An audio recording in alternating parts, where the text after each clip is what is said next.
पढ़ेंगे समांतर क्रम में प्रतिरोधों का संयोजन के लिए व्यंजक निकालने के लिए। सबसे पहले यह जानना है कि समांतर क्रम में प्रतिरोधों को कैसे जोड़ा जाता है।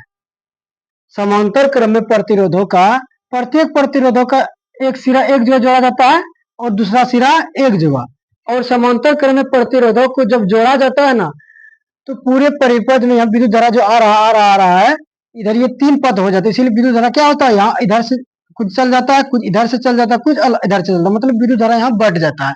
परंतु विभवांतर दोनों सिरा एक ही जगह, विभवांतर एक ही होता है।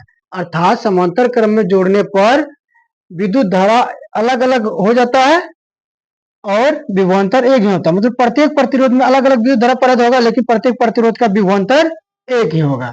ठीक है, जैसे कि यहाँ लिखा हुआ माना कि ए बी के बीच का प्रतिरोध, जैसे यहाँ लिख भी दिया है क्या, माना कि ए और बी, यहाँ ए सिरा और बी सिरा है कि बीच का विभवांतर भी है, अर्थात बैटरी का विभवांतर भी है, पूरा परिपथ का भी विभवांतर भी होगा, अथवा प्रत्येक सिरों के बीच का विभवांतर भी होगा। मतलब प्रत्येक प्रतिरोध का सिरों का बीच का विभवांतर क्या होगा, भी होगा, क्योंकि समांतर क्रम में विभवांतर एक ही होता है। परंतु प्रत्येक प्रतिरोध के जैसे R1, R2, R3 में अलग अलग धारा प्रवाहित होगा। उस धारा का नाम भी लिख दिया है, I2, I1, I2 और I3, जो यहाँ भी दर्शा भी दिया है। प्रतिरोध R1, R2, R3 है और उसमें I1 धारा प्रवाहित हो रहा है, दूसरा में I2 और तीसरा में I3, लेकिन विभवांतर एक ही होगा। अब हम लोग ओम का नियम से निकालेंगे। ओम का नियम से तो प्रतिरोध विभवांतर एक ही है, निकालना क्या है, विद्युत धारा निकालना है। विद्युत धारा बराबर क्या होता है, I1, अगर I1 निकाल, I1 बराबर होता है V बराबर R1, क्योंकि I1 का जिसमें I1 धारा प्रवाहित हो रहा है उसका प्रतिरोध R1 है। इसी प्रकार I2 का निकाल लेंगे, I2 में कितना धारा प्रवाहित हो रहा है, इसका V बटे R2। इसी प्रकार I3 निकाल लेंगे, I3 बार V बटे R3, समझा। अब देखो हम क्या बोले थे कि ये विद्युत या बैटरी से विद्युत धारा जो इधर निकल रही है, ये धारा इधर आया और यहाँ तीन जगह बढ़ जाता है, मतलब आई धारा ही बटा है। इसीलिए आई बराबर क्या हो जाएगा, I1 plus I2 plus I3, क्योंकि आई धारा ही यहाँ आके बटा है। ठीक है, अब यहाँ I1 का मान हम लोग निकाल चुके हैं, V बटे R1 प्लस I2 बराबर क्या है, V बटे R2, इसी पर I3 पर V बटे R3। ठीक है, इसको समीकरण 1 मान लेते हैं। ठीक है, यहां तक समझ में आ गया।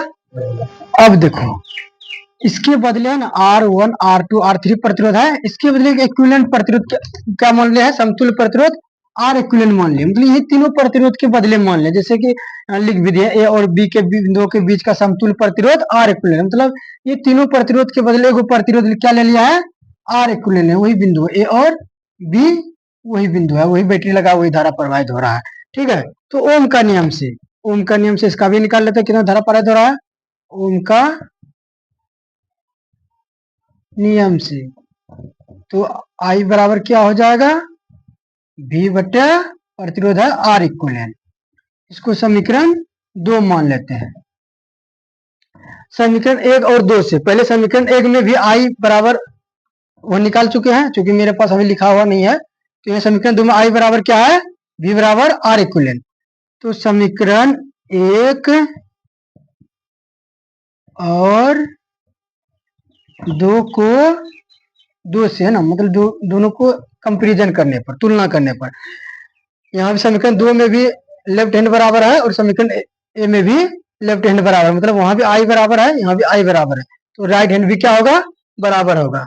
तो राइट हैंड में क्या था वहां, पहले लेफ्ट हैंड इसका लिख देते हैं, समीकरण 2 का V बटे R इक्विवेलेंट, और उसका क्या था, V बटे R1 प्लस V बटे R2 प्लस V बटे R3।